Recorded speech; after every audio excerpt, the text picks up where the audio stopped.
Medical కాలేజీల విషయంలో ప్రభుత్వం వెనక్కి తగ్గకపోతే పరిణామాలు తీవ్రంగా ఉంటాయన్నారు వైసీపీ అధినేత జగన్. వైసీపీ అధికారంలోకి వచ్చిన 2 నెలల్లోనే మెడికల్ కాలేజీలు తీసుకున్న వారంతా జైళ్లలో ఉంటారని వార్నింగ్ ఇచ్చారు. అడ్డగోలుగా చేస్తామంటే ఊరుకోబోమని, తాట తీసేస్తానంటూ స్ట్రాంగ్ వార్నింగ్ ఇచ్చారు డిప్యూటీ సీఎం పవన్ కళ్యాణ్. ఎన్ని రేపొద్దున మనం ఇన్ని ప్రయత్నాలు చేసిన తర్వాత కూడా ఎక్కడన్నా కూడా చంద్రబాబు నాయుడు వినకుండా దీనికి ముందుకు తీసుకొని పోతే మాత్రం ఆ తర్వాత కాలేజీలు తీసుకున్నోడిని మాత్రం మనం అధికారంలోకి వచ్చిన వెంటనే 2 నెలలు జరగక మునిపే అందరు జైళ్ళల్లో ఉంటారు.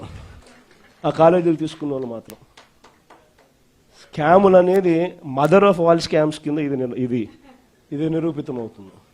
మేమేం మాటలా గుర్తుపెట్టుకోండి, అలా బెదిరించే సమూహం ఎవరైనా సరే, పవన్ కళ్యాణ్కి అధికారం ఉన్నా అధికారం లేకపోయినా పవన్ కళ్యాణ్ ఎప్పుడు పవన్ కళ్యాణ్ లాగే ఉంటాడు. భయపడడం, ఏదైనా మాట్లాడితే అధికారులు కూడా భయపడుతున్నారు. ఎందుకు భయపడుతున్నారంటే చెవుల్లో చెప్తారు, అదే సార్ వాళ్ళ వెనక చాలా మంది రౌడీలు ఉంటారండి, కిరాయి హంతకులు ఉంటారంటే, మీకు కరెక్ట్గా యోగి ఆదిత్యనాథ్ లాంటి ట్రీట్మెంట్ కనుక ఒక్కొక్కడికి ఇస్తే, ఒక్కొక్కడికి రౌడీజం అంటే కాలు కీలు తీసి మడత పెట్టి కింద కూర్చోపెడితే, కరెక్ట్గా చెప్తా, కరుడు గట్టిపోయిన జీవితకాలం ఒకే, మనం వాళ్ళకి ఏకీభవించవచ్చు, ఏకీభవించకపోవచ్చు.